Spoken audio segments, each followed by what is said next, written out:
2,000 years later. The following data pertains to Alpha Traders AT. Closing balance of trade debtors 11,60,000. Opening balance of allowance for doubtful debts 90,000. Debtors need to be written off 1,10,000.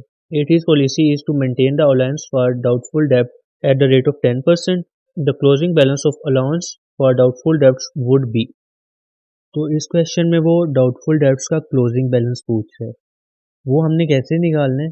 वो ऐसे कि ये जो closing balance है ना, closing balance of trade debtors, ये है 11,60,000 और debtors need to be written off. जो रिटर्न ऑफ मतलब कि वो हमें नहीं रिसीव होने, वो बैड डेट हो गए, तो वो हम रिसीवेबल से निकाल देंगे। ये closing balance of trade debtors का मतलब है जो हमें रिसीव होने, जो हमारे रिसीवेबल्स हैं वो 11,60,000 हैं हमारे, लेकिन जो उन्होंने थर्ड लाइन में कह दिया कि debtors need to be written off, जो इनमें से है ना, ये जो रिसीवेबल्स हैं इनमें से हमें ये राइट ऑफ हो गए। राइट ऑफ का मतलब कि ये अब हमें नहीं मिलने, ये बैड डेट्स हो गए। ये जो रिसीवेबल हैं ये अब हमें रिसीव नहीं होने, ये है 1,10,000। तो मतलब टोटल है हमारे पास रिसीवेबल जो हमने क्लोजिंग किया है वो है 11,60,000, लेकिन जो रिटर्न ऑफ, जो राइट ऑफ है वो है 1,10,000। तो मतलब 1,10,000 हम निकाल देंगे 11,60,000 से। हम जब 1,10,000 निकालेंगे तो वो हमारे पास आ जाएगा 10,50,000। वो हमारे पास हो जाएंगे जो रिसीवेबल्स हैं। और उस रिसीवेबल्स को आप बाद में, उन्होंने कहा है कि उनकी जो पॉलिसी है ना वो है 10%। जनरली मतलब वो 10% अलाउ करते हैं हर साल, मतलब प्रोविजन रखते हैं कि जो भी डाउटफुल डेब्ट होगा ना उसका हम 10% हम प्रोविजन रखते हैं कि टोटल जो पूरे बिजनेस के ईयर में 10% हमें डाउटफुल डेब्ट्स होंगे जो हमें पे नहीं होंगे, वो बैड डेब्ट हो जाएंगे। उन्होंने प्रोविजन रखी हुई है 10% की। 10,50,000 का 10% कितना आएगा?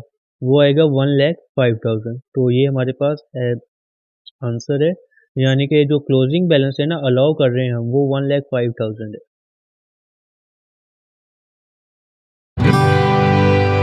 The following data pertains to Alpha Traders AT. Closing balance of trade debtors 11,60,000. Opening balance of allowance for doubtful debts 90,000. Debtors need to be written off 1,10,000. Closing allowance increased by 70,000. The closing balance of allowance for doubtful debts would be. तो ये question करने से पहले ना मैंने 3 laser तैयार किए हैं जो कि इस्तेमाल होंगे ये पूरे 5 चैप्टर के MCQs सॉल्व करने के लिए। तो पहले हम उनको देख लेते हैं और उसके बाद मतलब बहुत ज़्यादा इजी हो जाएंगे ये सारे क्वेश्चन। आपको वो याद करने पड़ेंगे, मतलब मैं अभी दिखा रहा हूँ आपको, ये आप कर लें। इसको समझाता हूँ मैं ये तीनों लेजर्स को, और इसके बाद फिर हम ये क्वेश्चन सॉल्व करेंगे। इस जैसे बाकी न्यूमेरिकल भी जो इस चैप्टर में वो सारे तकरीबन सॉल्व हो जाने हैं ऐसे। तो सबसे पहले हम देखते हैं डेटर्स का लेजर। तो डेटर्स होते हैं रिसीवेबल्स। जब कोई चीज़ इंक्रीज करेगी रिसीवेबल्स को तो वो डेबिट साइड आ जाएगी, क्योंकि जो डेटर्स होते हैं इनकी नेचर है, ये एसेट है ना, एसेट की नेचर क्या होती है? डेबिट होती है। अगर इंक्रीज होगा तो वो डेबिट हो जाएगा। तो जो भी चीज़ इसको इंक्रीज करेगी वो आ जाएगी इसकी डेबिट साइड पे, और जो डिक्रीज करेगी वो आ जाएगी क्रेडिट साइड पे। इसमें एक बात याद रखने वाली है, जो ओपनिंग बैलेंस होता है ना डेटर्स का वो डेबिट साइड आता है। और ये जो क्रेडिट सेल लिखी हुई है इसका मतलब है कि हम जब किसी को कोई चीज़ देते हैं क्रेडिट पे तो उससे हमारे रिसीवेबल बढ़ जाते हैं। रिसीवेबल यानी कि एसेट का बढ़ना, तो वो आ गया डेबिट साइड पे। ओके, अब ये मैं क्रेडिट साइड वाली एक्सप्लेन कर रहा हूँ। जब क्रेडिट सेल्स रिटर्न होंगी, जो हमने कोई चीज़ किसी को सेल की है और वो रिटर्न हो रही है तो रिसीवेबल कम हो रहे हैं, और जब रिसीवेबल कम होंगे तो वो क्रेडिट हो जाएगा। डिस्काउंट क्रेडिट साइड पे आएगा, यानी कि हमने किसी को चीज़ 100 रुपीज़ की क्रेडिट पे सेल की है और उसको हमने डिस्काउंट दे दिया है कि डिस्काउंट अलाउ किया है 10 रुपये का। अब जो रिसीवेबल पहले 100 थे अब वो 90 रह गए, यानी कि 90, वो 10 कम हो गए। तो कम हुआ, एसेट कम हुआ, रिसीवेबल कम हुआ, तो वो क्रेडिट साइड आ गया। इसके बाद है बैड डेट रिटर्न ऑफ, यानी कि हमने किसी से, जो होता है कि डेप्ट है वो हमने किसी से लेना है, लेकिन वो बैड डेब्ट हो गया, वो रिटर्न ऑफ हो गया कि मतलब अब वो हमें रिसीव नहीं होगा। तो रिसीव नहीं होगी, जो हमने किसी को लोन दिया होगा तो वो रिसीवेबल को कम कर देगा, और रिसीवेबल का कम होना यानी कि वो क्रेडिट होता है, और जो इसकी क्लोजिंग बैलेंस होता है ना वो क्रेडिट साइड पे आता है। अब आते हैं हम बैड डेब्ट्स के लेजर पे। तो इसमें जो चीज़ें आएंगी ना, इसमें होगा जो डेबिट साइड, आपको पता है जो लेफ्ट साइड होती है उसको हम डेबिट साइड कहते हैं, और जो राइट साइड होती है उसको हम क्रेडिट साइड कहते हैं। बैड डेब्ट रिटर्न ऑफ यानी कि जो हमने किसी से रिसीव करने थे वो रिटर्न ऑफ हो गए हैं कि अब वो हमें नहीं मिलेंगे, तो वो हम खुद से पे करेंगे ना, वो हमारा एक्सपेंस बढ़ गया है। और ये जो बैड डेब्ट्स होते हैं इनको एक्सपेंस ही कहते हैं, और एक्सपेंस का बढ़ना क्या होता है, डेबिट होता है, तो ये डेबिट साइड पे आ जाएगा। इंक्रीज इन प्रोविजन, प्रोविजन क्या होती है, हम एस्टिमेट लगाते हैं कि हमने यानी कि एक बिजनेस ने एस्टिमेट लगाया कि जो प्रोविजन है ना वो इस साल की 1 लाख है, और मतलब कि जो बैड डेब्ट्स हैं ना वो हमें रिसीव, डाउटफुल जो डेब्ट्स हैं वो हमें अगर रिसीव नहीं हुए तो हम उसकी प्रोविजन रख रहे हैं 1 लाख, और वो इंक्रीज हो गई है। अगर वो इंक्रीज हो गई है, बिजनेस ने तो अपनी तरफ से पे करने हैं ना वो, अगर हमें किसी से, हमने किसी को लोन दिया है और हमें रिसीव नहीं हो रहा वो लोन, तो बिजनेस अपने आप पे करेगा वो। तो जब कोई चीज़ बिजनेस खुद पे कर रहा है, अपना ही लोन वो खुद पे कर रहा है, तो वो उसका एक्सपेंस ही बढ़ रहा है, और जब वो एक्सपेंस बढ़ेगा तो वो उसका डेबिट होगा। ये क्लियर हो गया। अब आते हैं क्रेडिट साइड पे। Bad debts recover, bad debts जो होते हैं हमें, मतलब हमने सोचा कि ये डेब्ट हमें रिसीव नहीं होगा किसी भी बिजनेस से, लेकिन वो हमें रिसीव हो गया है, तो हमारा एक्सपेंस कम हो गया है, और एक्सपेंस का कम होना क्या होता है, क्रेडिट, तो वो क्रेडिट साइड आ गया। ओके। और डिक्रीज इन प्रोविजन, यानी कि हमने सोचा था कि हमें ना 1 लाख के जो डेब्ट हैं वो डाउटफुल हैं, तो वो हमें रिसीव नहीं हो गए, हम इसकी प्रोविजन, इसकी अलाउ, इतना अलाउ करते हैं, तो हमने इतना कर लिया, 1 लाख कर लिया था, लेकिन वो हमें डिक्रीज हो गया, वो हमें 50,000 प्रोविजन, मतलब कि 50,000 उसमें से मिल गए, तो 50,000 का डिक्रीज आया है ना। तो डिक्रीज इन प्रोविजन यानी कि हमने जो बैड डेब्ट के लिए रकम अपनी तरफ से पे करने थे 1 लाख, उसमें से 50,000 का हमें डिक्रीज आया है, तो हमने 50,000 ही पे कर दिए, तो एक्सपेंस कम हो गया 50,000 से। और जब एक्सपेंस कम होता है तो वो क्रेडिट साइड पे आता है, तो ये हमने क्रेडिट साइड पे लिखा हुआ है राइट पे। तो let's move to the last one ledger, provision. Provision को हम कहते हैं कॉन्ट्रा एसेट अकाउंट। ये कॉन्ट्रा एसेट ऐसे है कि ये काउंटर करता है, ये ऑपोजिट नेचर रखता है एसेट से। जहाँ पे एसेट डेबिट होता है वहाँ पे प्रोविजन क्रेडिट होता है। तो इसमें याद रखने वाली बात यह है कि जो ओपनिंग बैलेंस होगा ना प्रोविजन का, वो हमेशा क्रेडिट साइड पे आएगा। जो एसेट का होता है वो हम डेबिट साइड पे रखते हैं ना, तो इसका हम क्रेडिट साइड पे रखेंगे। ओके। और डिक्रीज इन प्रोविजन जो होगा वो डेबिट होगा डेबिट साइड पे, और इंक्रीज इन प्रोविजन जहाँ होगा वो क्रेडिट साइड पे आएगा। तो ये बस इतनी याद रखने वाली बात थी। अब हम करते हैं अपना जो क्वेश्चन था। अच्छा, ये जो क्वेश्चन है ना, इसमें कोई इतना लेजर का इस्तेमाल नहीं है। ये मैंने बताया कि आगे जो क्वेश्चन होंगे ना उसमें ये आपको याद रखने वाली बातें हैं, जो लेजर वाली बताइए। लेकिन जो ये क्वेश्चन है इसमें तो उसने सीधी सीधी बात की हुई है कि opening balance of allowance for doubtful debts is 90,000। उसने ना जो डाउटफुल डेब्ट्स हैं हमने उसको पहले ही हमने as a expense 90,000 open balance रखा हुआ था, कि हमने सोचा हुआ था कि वो 90,000 होगा, हमने वो अलाउ किया हुआ था 90,000।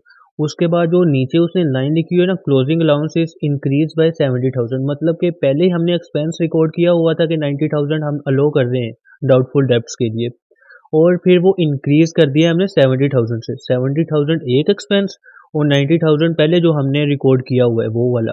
तो 90,000 प्लस 70,000 इज इक्वल टू 1,60,000। जो क्लोजिंग बैलेंस है ना अलाउंस का, जो हमने टोटल अलाउ किया हुआ है वो है 1,60,000। ये तो सिंपल था। The following data pertains to alpha traders. Opening balance of allowance for doubtful debts 8,500, bad debts written off during the year 5,000, closing balance of allowance for doubtful debts 10,000. Bad debts written off include 1,000 allowance balance which was provided in previous year. The bad debts expense for the year would be। तो इसमें ना जो बातें याद रखने वाली वो ये हैं कि आपको पता हो डाउटफुल डेट्स और बैड डेट्स क्या होते हैं। डाउटफुल डेट्स वो हैं जो हमें डाउट है वो हमें रिसीव होंगे या नहीं होंगे, और जो बैड डेट्स हैं वो तो पक्की बात है हमें रिसीव नहीं होने। इसमें हम लेजर बनाएंगे वो जो अलाउंस फॉर डाउटफुल डेट्स का मैंने आपको बताया जो एक्सपेंस का होता है, जो कॉन्ट्रा एसेट का था मैंने, तो लेजर बनाते हैं। उसमें है opening balance of allowance for doubtful debt, मतलब ओपनिंग बैलेंस मैंने आपको बताया था कि आपने हमेशा क्रेडिट साइड पे लिखना है अलाउंस का, तो वो 8500 आ गया। और closing balance of allowance for doubtful debts वो है 10,000, तो क्लोजिंग बैलेंस 10,000 आ रहा है। प्रोविजन कितना हुआ, इंक्रीज इन प्रोविजन कितना हुआ है 1500। इसको आप सिंपल ऐसे भी कर सकते हैं कि ये जो ओपनिंग बैलेंस है ना, इसका मतलब है कि उन्होंने एक्सपेंस सोच रखा था, जब उन्होंने बिजनेस ईयर स्टार्ट हुआ तो उन्होंने सोचा कि 8500 हम डाउटफुल डेब्ट्स के लिए रखते हैं, लेकिन at the end of year जो क्लोजिंग बैलेंस है ना अलाउंस का वो हो गया 10,000। वो इंक्रीज हुआ, कितने से इंक्रीज हुआ है 1500 से, तो वो जो 1500 से इंक्रीज हुआ है वो आपका एक्सपेंस है।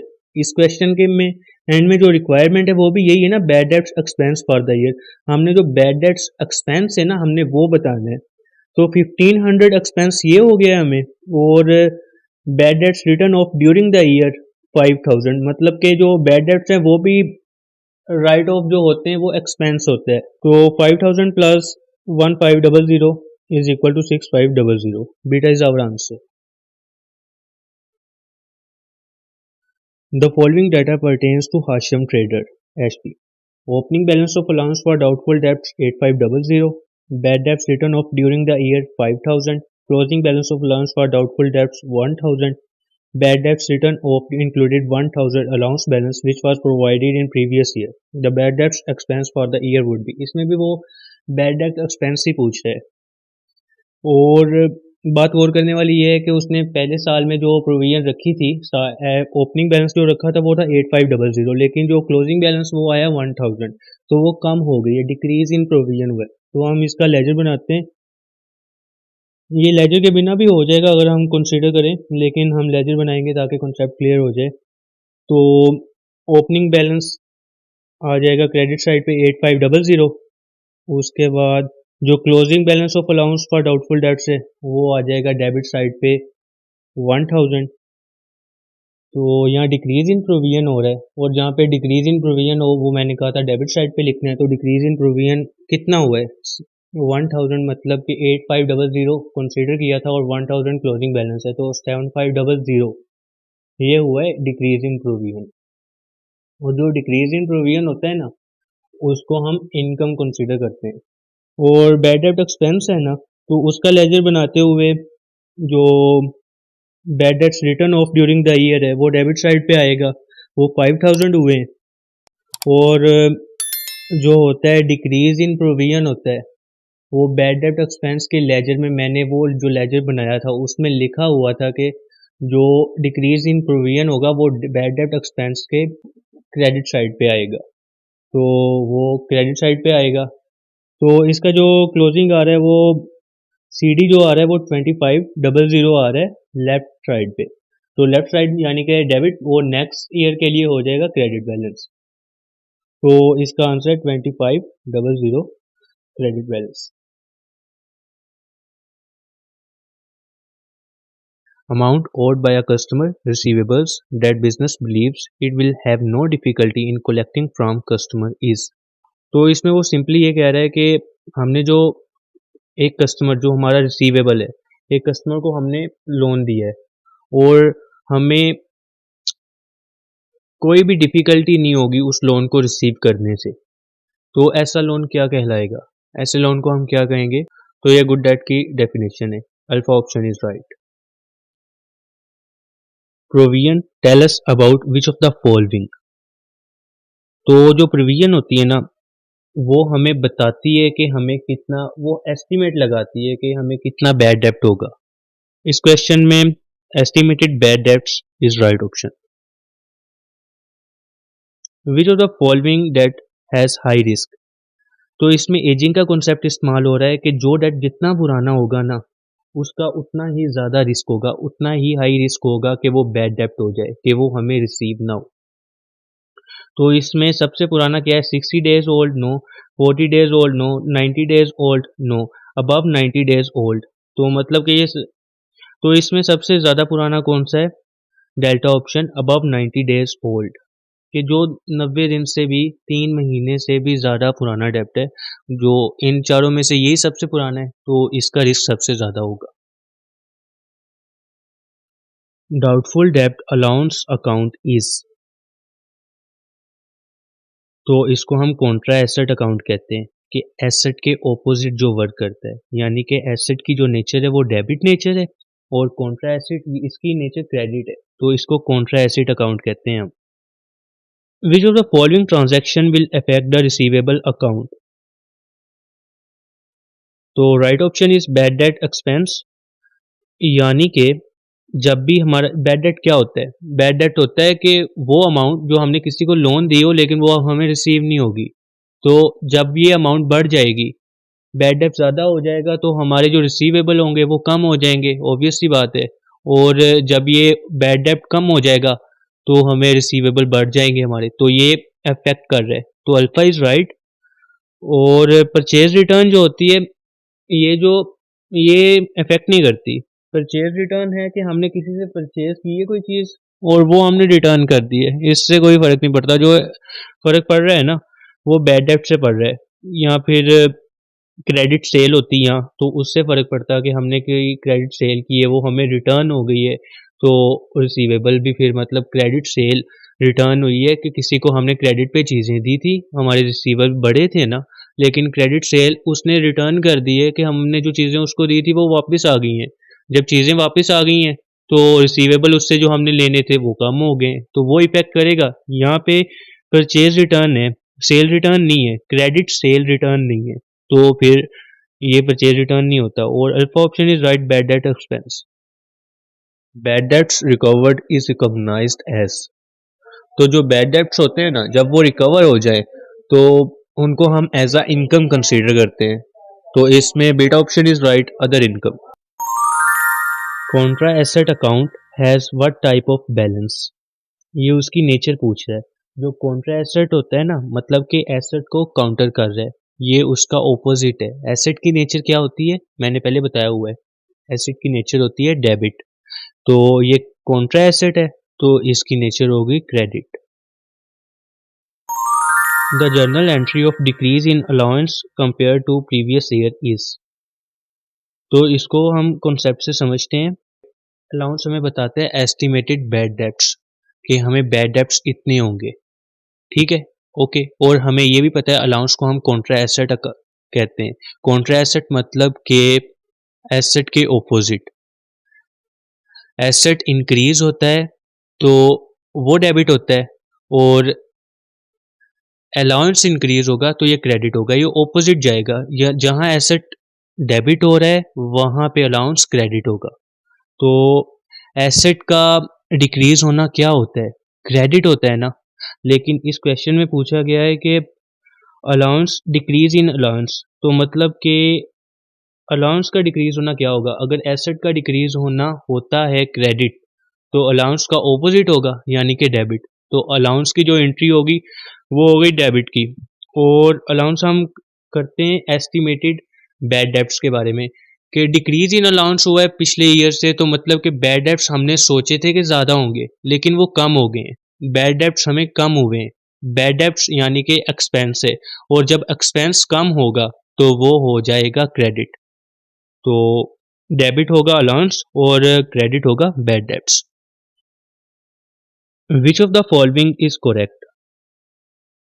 The good debts do not require any special accounting treatment unlike bad and doubtful debts. तो इसमें वो कह रहा है कि जो गुड डेट्स होते हैं उनको कोई भी अकाउंटिंग ट्रीटमेंट की ज़रूरत नहीं होती, कि स्पेशल अकाउंटिंग ट्रीटमेंट जैसे डाउटफुल डेट्स के लिए होते हैं, उनके लिए हम लेजर बनाते हैं एंड एक्सेट्रा। तो जो गुड डेट्स होते हैं वो तो हमें पता है कि हमें वो रिसीव हो जाने हैं, तो उसके लिए उसको कोई भी स्पेशल अकाउंटिंग ट्रीटमेंट की ज़रूरत नहीं होती। तो हाँ, ये ठीक है। Second, the doubtful debts must stay in the accounting records so that the business continues to chase payment. तो डाउटफुल डेब्ट्स जो होते हैं वो ऐसे होते हैं कि हमें उसका आइडिया नहीं होता कि वो हमें रिसीव हो जाएंगे कि हमें रिसीव नहीं होंगे। तो वो कह रहा है कि अकाउंटिंग रिकॉर्ड्स में उसका होना लाजमी है। ताकि हम जो हमारी पेमेंट है, जो हमने लोन किसी को दिया हुआ है, वो हमने रिसीव करना है, तो उसको हम चेस करते रहें। तो बीटा भी राइट है, तो इसका आंसर है both are correct. Which of the following statements about prudence concept is correct? Assets and income are not overstated, while liabilities and expenses are not understated. तो इसको हम कहते हैं अक्लमंदी का कॉन्सेप्ट। जो हमारे एसेट्स और इनकम है ना, हमें कभी भी उसको ज़्यादा नहीं बताना चाहिए, और जो एक्सपेंस और लाइबिलिटीज़ हैं उसको हमें कभी भी कम कंसीडर नहीं करना चाहिए। जो जितना है उसको उतना लिखना चाहिए। तो इसको कहते हैं prudence concept. Charlie option is right. Allowance for doubtful debt account is, तो इसको ना हम कॉन्ट्रा एसेट अकाउंट कहते हैं। Charlie option is right. On 30 June 2020, the balance in allowance for doubtful receivables showed rupees 16,000. During the year ended 30 June 2021, receivables of rupees 21,000 were written off. If allowance for doubtful receivables at 30 June 2021 is rupees 18,000, then what would be the total effect of bad and doubtful receivables on profit of the year? तो ये simple question है, इसको हम अपने mind में भी कर सकते हैं, लेकिन मैं आपको लेजर बना के करवा रहा हूँ इसलिए ताकि आपको अगर कोई भी एंट्री भूले तो आपको पता हो कि कौन सी एंट्री डेबिट साइड पे आती है, कौन सी क्रेडिट पे आएगी, इंक्रीज होगा तो क्या होगा, डिक्रीज होगा तो क्या होगा, बैड डेब्ट क्या होता है, एक्सपेंस होता है। तो ऐसे, तो इसमें ऐसे होगा कि जो जो स्टार्टिंग में है ना, उन्होंने 16,000 रखा हुआ था कि उन्होंने अलाउंस रखी हुई थी। उसके बाद जो एट द ईयर एंडेड, मतलब कि क्लोजिंग में जो था वो 18,000 शो हुआ। तो कितना हुआ, उन्होंने 16,000 रखा लेकिन उनको शो हुआ 18,000। तो 2,000 बढ़ गया, इंक्रीज इन प्रोविजन यानी कि क्रेडिट साइड पे। और क्रेडिट साइड पे जो प्रोविजन अकाउंट में क्रेडिट साइड पे आता है वो क्या होता है, एक्सपेंस होता है। तो यहाँ 2,000 का एक्सपेंस एक हो गया हमें। और सेकंड लाइन में उन्होंने बताया कि receivables of rupees 21,000 were return off. जो चीज़ रिटर्न ऑफ हो जाती है उसका मतलब है कि वो एक्सपेंस बढ़ जाते हैं। तो जो एक्सपेंस होता है ना, एक तो 21,000 का एक्सपेंस हुआ है हमें, और ये बैड डेब्ट की वजह से जो रिटर्न ऑफ हो गया है, और एक हुआ है हमें वो जो 2,000 का एक्सपेंस हुआ है कि हमने 16,000 की प्रोविजन रखी थी लेकिन वो 18,000 की हुई। तो दोनों एक्सपेंस ऐड हो जाएंगे, 21,000 प्लस 2,000 इज इक्वल टू 23,000। तो जो एक्सपेंस होता है, हमने यहाँ पे इफेक्ट बताना है कि उस ये जो सारी एंट्री का इफेक्ट ऑन प्रॉफिट क्या होगा। तो एक्सपेंस जो होता है वो प्रॉफिट को कम कर देते हैं। तो decrease by 23,000 is our answer. At 31st December 2021, an entity allowance for doubtful receivables amount to rupees 48,000, which was 5% of the receivables at the date. At 31st December 2022, receivables total rupees 1,085,000. It was decided to write off rupees 53,000 of debt as irrecoverable and based on past experience to keep the allowance for doubtful receivables at 5% of receivables. What should be the change in profit and loss for the year ended 31st December 2022 for bad and doubtful receivables? तो इस question में वो कह रहा है कि हमारे पास जो ओपनिंग बैलेंस है ना प्रोविजन का, वो है 48,000, और हमारे पास रिसीवेबल्स जो हैं वो थर्ड लाइन में उसने बताया 1,085,000। उसमें से 53,000 राइट ऑफ करने पड़ेंगे कि वो बैड डेट हो रहे हैं। तो 53,000 हम राइट ऑफ करेंगे टोटल रिसीवेबल से, यानी कि 1,085,000 माइनस 53,000। तो हमारे पास आंसर आ जाएगा 1,032,000। ये हमारे पास हैं जो रिसीवेबल बच गए हैं।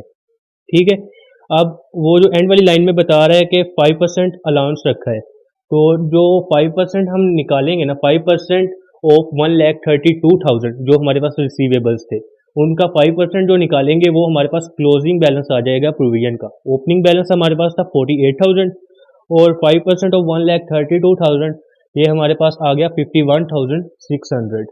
तो ओपनिंग बैलेंस प्रोविजन का आ गया क्रेडिट साइड पे, जो क्लोजिंग बैलेंस है वो हमारे पास आ गया डेबिट साइड पे, और प्रोविजन इंक्रीज हो रही है ना तो वो होगी क्रेडिट साइड पे। Provision increase by 3,600। तो जो प्रोविजन का इंक्रीज होना क्या होता है, एक्सपेंस होता है। एक एक्सपेंस हो गया हमारे पास 3,600, और सेकंड एक्सपेंस जो है वो बैड डेब्ट वाले में लेजर में है कि 53,000 जो हमने राइट ऑफ किए हैं। जो राइट ऑफ होता है डेट वो एक्सपेंस होता है, और 53,000 एक्सपेंस एक और 3,600 एक्सपेंस दो। तो ये दोनों एक्सपेंस को जब हम प्लस करेंगे तो 56,600 हमारे पास आंसर आ जाएगा। At 31st December 2021, an entity allowance for doubtful receivables amounted to rupees 9,000. At 31st December 2022, receivables total rupees 1,20,000. During the year, bad debts of rupees 5,000 were written off, and based on past experience, the entity wishes to keep the allowance for doubtful receivables at 5% of receivables. What should be the charge in profit and loss for the year ended 31st December 2022 for bad and doubtful receivables? इस वाले question में वो simple कह रहे हैं कि जो opening balance है ना प्रोविजन का वो है 9,000, और जो हमारे पास रिसीवेबल्स हैं वो 1,20,000 है, और ये जो 5,000 वाला रिटर्न ऑफ लिखा हुआ है इसका मतलब ये है कि उन्होंने जो बैड डेट्स थे वो राइट ऑफ कर दिए। पिछले वाले क्वेश्चन जो हमने किया है उसमें ये था ना कि 53,000 डिसाइड किए गए हैं कि राइट ऑफ करने हैं, लेकिन इस क्वेश्चन में 5,000 वो रिटर्न ऑफ है, मतलब उन्होंने पहले ही निकाल दिए हैं। वो निकाल के जो हमारे पास रिसीवेबल्स बन रहे हैं ना वो हमारे पास है 1,20,000। अब हमारे पास ओपनिंग बैलेंस है प्रोविजन का और क्लोजिंग बैलेंस निकालना है। कितनी उन्होंने प्रोविजन रखी हुई है? 5% ऑफ रिसीवेबल्स। रिसीवेबल्स हमारे पास है 1,20,000, तो 5% ऑफ 1,20,000 इज इक्वल टू 6,000, और ओपनिंग बैलेंस हमारे पास जो है वो है 9,000 क्रेडिट साइड पे, और डेबिट साइड पे आ जाएगा 6,000 क्लोजिंग बैलेंस। तो ये प्रोविजन कितनी हुई है? डिक्रीज बाय 3,000 हुई है ना। और इसके साथ हमारे पास है बैड डेब्ट का जो लेजर, उसमें कितना है? उसमें 5,000 वाला रिटर्न ऑफ जो एक्सपेंस है वो 5,000 है, वो डेबिट साइड पे, और जो हमारे पास डिक्रीज इन प्रोविजन होता है वो किस साइड पे आता है? बैड डेब्ट में, वो आता है हमारे पास क्रेडिट साइड में। तो 5,000 एक और 3,000 एक, तो क्या हमारे पास आंसर क्या आ गया? 2,000। यानी कि 5,000 का हमारे पास एक्सपेंस था, और ये जो 3,000 डिक्रीज हुआ है इसको हम इनकम कंसीडर करें अगर, तो 5,000 का एक्सपेंस और 3,000 इनकम, तो हमारे पास आ जाएगा 2,000 answer. At 31st December 2022, receivables total rupees 7,85,000 before making the following adjustment. It was decoded to write off rupees 20,000 of bad debts as irrecoverable and create specific allowance of 80% against balance of rupees 75,000. General allowance for receivable is to be maintained at 5% of receivables. Allowance for doubtful receivables as at 31st December 2019 amount to 31,000. What should be the allowance for doubtful receivables at December 2020? तो इस question में वो कह रहा है कि हमारे पास total receivable है 7,85,000 के before making the following adjustments. तो अभी हमने जो एडजस्टमेंट नीचे बताई गई है ना ये करनी है, अभी की नहीं गई, मतलब राइट ऑफ भी करने हैं, प्रोविजन भी करनी है, उसके बाद जनरल स्पेसिफिक सारे देखने हैं। तो हम करते हैं। फर्स्ट पॉइंट में वो कह रहा है कि हमारे पास जो 20,000 राइट ऑफ हो गए हैं, 20,000 राइट ऑफ कर दें। टोटल रिसीवेबल्स से हमारे पास 7,85,000, उसमें से 20,000 राइट ऑफ हो गए, तो रिसीवेबल कितने बच गए? 7,65,000। उसमें से जो फर्स्ट पॉइंट की सेकंड लाइन में वो बता रहा है कि हमारे पास जो 75,000 है ना वो एक सर्टन पर्सन से लेने, तो 75,000 सर्टन हो गया, और 7,65,000 माइनस 75,000 इज इक्वल टू 6,90,000। 6,90,000 हो गया हमारे पास जनरल। 75,000 में से हमें 80% रिसीव नहीं होने, तो 75,000 का 80% है 60,000। 60,000 एक हो गया, ये हमें रिसीव नहीं होगा, और 6,90,000 का 5% हमने प्रोविजन रखी हुई है जो सेकंड पॉइंट में वो बता रहा है। तो 6,90,000 की जो प्रोविजन है ना वो 5% कितनी बन रही है? 5% ऑफ 6,90,000 इज इक्वल टू 34,500। 34,500 एक प्रोविजन और 60,000 जो 75,000 में से थे, तो 60,000 plus 34,500 is equal to 94,500 is our answer.